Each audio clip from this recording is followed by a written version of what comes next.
ओम साई राम, जय साई राम। तो साई शरणम चैनल में आप सबका स्वागत है फ्रेंड्स।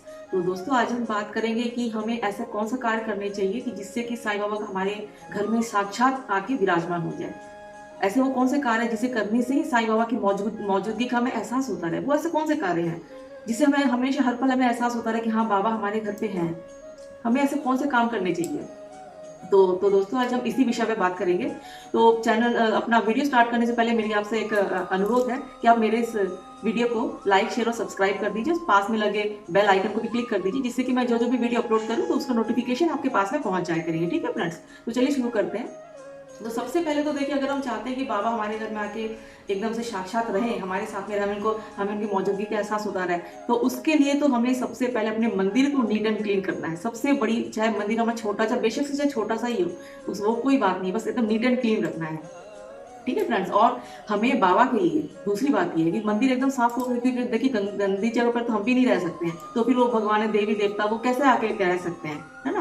तो इसके लिए मंदिर हमें एकदम नीट एंड क्लीन होना चाहिए। दूसरी बात, हमें उनके लिए एक आसन देना, एक स्थान देना है, जिसपे कि आके अपने उस आसन पे आके वो बैठ सके, विराजमान हो सके, अपना स्थान ग्रहण कर सके। एक हमें अच्छा सा, चाहे छोटा सा ही सही, हमें उनके लिए एक आसन, एक पीला कपड़ा है, पीला रंग का कोई भी एक वस्त्र, रुमाल बहुत अच्छे मार्केट में मिलता है, तो आप अपने हाथ से ही बना सकते हैं।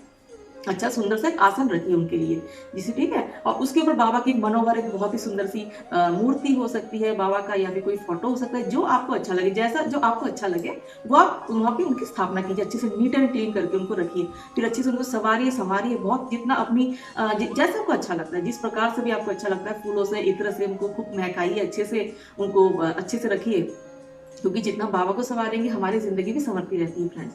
ठीक है। और दूसरा काम हमें क्या करना है कि हमें बाबा के नाम का एक दिया जरूर जलाना है, क्योंकि आपको पता ही है कि साईं बाबा अपने द्वारका माई में डेली रोज वो दिया जरूर प्रज्वलित किया करते थे, और वो सुबह शाम तुलसी जी में भी धूप बत्ती किया करते थे। तो उनको शाम के समय पूरी द्वारका माई अपने वो दीपों से सजाते थे, जरूर वो करते थे। तो दिया हमें जरूर, दिया का बहुत महत्व है। और हमें दिया को यूं ही नहीं जलाना है, हमें दिया को एकदम से उनको स्मरण करते हुए, उनको याद करते हुए, उनको आह्वान करते हुए, उनको निमंत्रण देते हुए, जैसे हम इन्विटेशन देते हैं कि हे साईं बाबा, कि मैं ये दिया मैं आपके नाम से जला रही हूँ, जला रहा हूँ, आप आगे कृपया आकर के आप इस दिए में ज्योति रूप में प्रकट हो जाइए साईं बाबा, आप आ जाइए बाबा। बहुत पूरे भाव से, पूरे मन से आप उनका नाम लेते हुए आप एकदम दिया जलाइए। ठीक है, कि बोलिए कि ओम श्री साईनाथ है ना, सब जो दिया एकदम, जब आप तिल्ली लगाते हैं उनको पूरा अच्छे से याद करते हुए कि अनंत कोटि ब्रह्मांड नायक राजाधिराज योगीराज परम सच्चिदानंद सद्गुरु साईनाथ महाराज की जय। हे मेरे साईं बाबा, हे शिरडी के बाबा, मैं आपका आह्वान करती हूँ या करता हूँ, आप आइए बाबा। आप दिया जलाते टाइम पूरा अच्छे से करिए। आप देखेंगे जब भी आप ऐसे करके करेंगे, दिया जोत जलाएंगे ना, आपने देखा भी होगा, जोत एकदम से तेज बढ़ जाती है, उसकी जो लौ है ना एकदम ऊंची हो जाती है तेजी से, क्योंकि मेरे साथ तो ऐसा होता है। तो आपके साथ भी ऐसा ही होता होगा अगर आप ऐसे जलाते हैं, क्योंकि क्योंकि कुछ लोग क्या करते हैं, अज्ञानतावश क्या होता है कि पहले हम भी ऐसा करते थे कि सभी देवी देवताओं के नाम से एक ही दिया जला देते। तो ऐसा वो तरीका एक्चुअली में उतना सही नहीं माना जाता, क्योंकि उससे अगर हम सभी देवी देवताओं को के लिए अगर हम करेंगे तो कोई देवता नहीं आते हैं, और अगर हम किसी पर्टिकुलर देवता के लिए जलाते हैं तो सभी देवी देव आते हैं। तो ये होता है। अगर आप अभी नए नए साईं डिवोटी बने हैं, तो पहले जितने भी देवी देवता जो आप पूजा करते आ रहे, रेगुलर जो आप पूजा करते हैं, जो आपकी परंपरा है, उससे आप जरूर आप कीजिए। और लेकिन फिर बाबा के लिए भी, अगर आप साईं डिवोटी अगर आप अभी बने हैं, तो उनके लिए दिया अलग से जरूर जलाइएगा। ठीक है जी। अब चाहे वो दिया, चाहे वो तेल का भी हो सकता है या फिर घी का भी हो सकता है, लेकिन आप एक जोत आप अलग से जरूर उनको जलाइए। उससे क्या होता है, जैसे हम जोत दिया जब हम प्रज्वलित करते हैं, तो उस देवी देवता को एकदम से वो भी उनको भी एकदम आभास हो जाता है, उनको भी एकदम से आकर्षित हो जाते हैं कि हाँ, मेरे इस बच्चे ने मेरे लिए, मेरे नाम से दिया जलाया है, तो वो भी एकदम से आकर्षित हो जाते हैं इस बात से। ठीक है। और उसके बाद फिर आपको क्या करना है, जो आप भोग लगाते हैं, भोग तो चढ़ाते ही होंगे।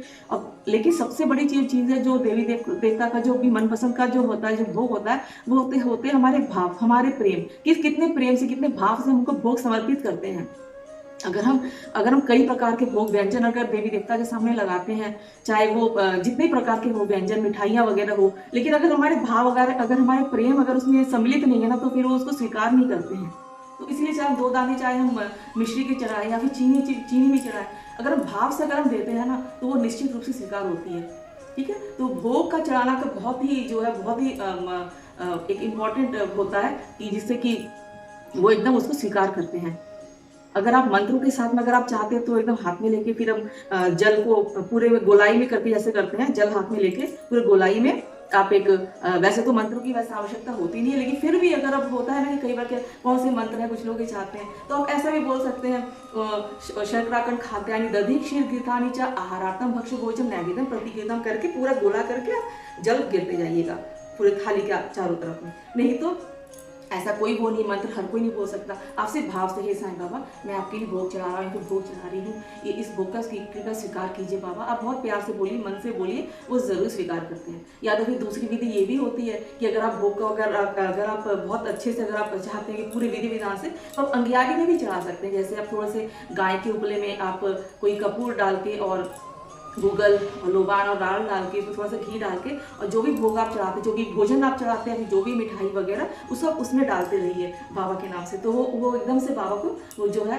ईश्वर को प्राप्त हो जाती है। तो ये होता है। और भोग चढ़ाना बहुत ही अच्छे से एकदम से पूरे मन से, अगर आप ऐसे नहीं कर सकते तो कोई बात नहीं है, आप एकदम बाबा के सामने रख के बाबा कृपया मैं आपके भोग चढ़ा रहा हूँ, इसको आप स्वीकार कीजिए। जो भी आप चढ़ाएं, जितना भी आप चढ़ाएं, तो ये बहुत ही वो ज़रूर भी वो आते हैं और रेगुलर बेसिस पे आप चढ़ाई कीजिए। और दूसरी बात ये, जब आप उनके लिए जल रखते हैं तो जल तो आप चढ़ाएंगे साथ में, लेकिन आप रात के समय उनके लिए अवश्य जल रखिए। जल पूरी रात भर उसको एक प्लेट से ढक के आप जरूर रखिए, चाहे लोटे में, चाहे तो फिर आप किसी ग्लास में बाबा के लिए आप जल निश्चित रूप से आप रखेंगे। ठीक है, तो उससे क्या होता है कि बाबा, क्योंकि जब साईं बाबा होते हैं ना, वो अपने भक्त के घर में फेरी लगाने निश्चित रूप से आते हैं। ऐसा मैंने पहले सुना था और ये बिल्कुल अनुभव में आया है। बाबा निश्चित रूप से अपने सभी भक्तों के यहाँ फेरी लगाने जरूर जाते हैं। वैसे तो कभी भी आप याद करें, किसी भी टाइम वो आते हैं, लेकिन वो निश्चित रूप से वो जरूर आते हैं अपने साईं, अब जो अपने भक्तों के घर में साईं बाबा जरूर आते हैं। 24 घंटे में एक बार तो जरूर आते हैं, ऐसा अनुभव में आया है, मेरा अनुभव में तो आता ही है। तो बाबा जरूर आता है उसके लिए। और जब वो आते हैं कैसे पता चले ये भी मैं आपको बताऊंगी, लेकिन पहले मैं आपको बता दूं कि ऐसे कौन से, अभी मैं आपको ये बता रही हूँ कि किस प्रकार से हमें क्या करना चाहिए कि बाबा आते हैं, आएंगे निश्चित रूप से, तो ये काम हमें जरूर करना चाहिए कि हमें जल जरूर रखना चाहिए बाबा को। कभी भी अगर वो आते हैं, रात को आते हैं, कभी भी आते हैं, उनको प्यास लगी तो उनको पानी तो चाहिए ना, हमें भी पानी चाहिए होता है कई बार, तो बाबा के लिए तो हमें पानी जल अवश्य रखना चाहिए ना। तो जल का लोटा, एक गिलास आप जरूर रखिए।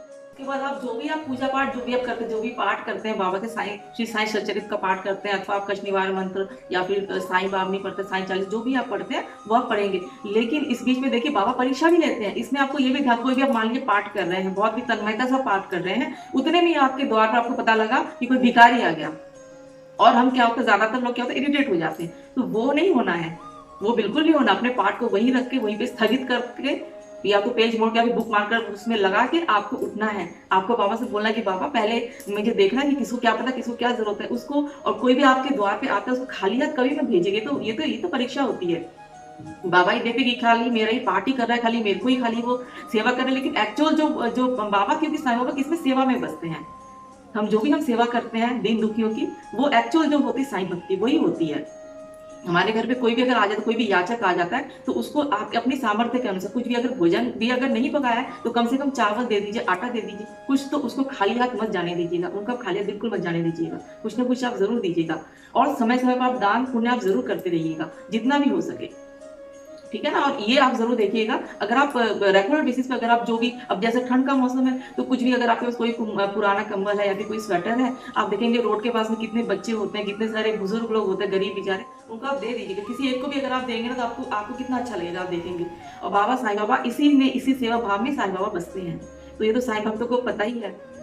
तो बस ये कार्य आप जरूर कीजिएगा। उसके बाद आप देखिएगा आपको कैसे कैसे अनुभव होते हैं बाबा के, क्योंकि ये एकदम बिल्कुल फैक्ट है, बिल्कुल इसमें कोई ऐसी बात नहीं है, बिल्कुल आजमाया हुआ। मैं तो सुनती थी, लेकिन जब मेरे साथ में हुआ, मेरी खुद की मम्मी के साथ में जब होता है, मेरे घर में जिन को मैंने बोला है, तो सच में सब, मैं दूसरे डिवोटीज के भी मैं सुनती हूँ एक्सपीरियंस अपने। पहले लगता था कि क्या सच में होता है, लेकिन सच में ऐसा होता ही है। और एकदम हमें एकदम आभास होने लगता है कि बाबा आते हैं, वो बिल्कुल आभास होता है। वो किस प्रकार से होता है तो वो मैं आपको बताऊंगी अपने नेक्स्ट वीडियो में, अगले वीडियो में जरूर बताऊंगी। तो अगर आपको मेरा चैनल अच्छा लगता है, थोड़ा भी अच्छा लगता है, तो उसको लाइक जरूर कर दीजिए, क्योंकि आप लोग देख लेते हैं और लाइक करना भूल जाते हैं। तो मेरी आपसे रिक्वेस्ट है कि आप लाइक कर दीजिए, सब्सक्राइब कर दीजिए, जिससे कि हम ज्यादा से ज्यादा साईं हो सके लोग, है ना। तो बस अभी इस वीडियो में इतना ही, मिलते हैं अपने अगले वीडियो में। तब तक के लिए ओम साई राम, जय साई राम।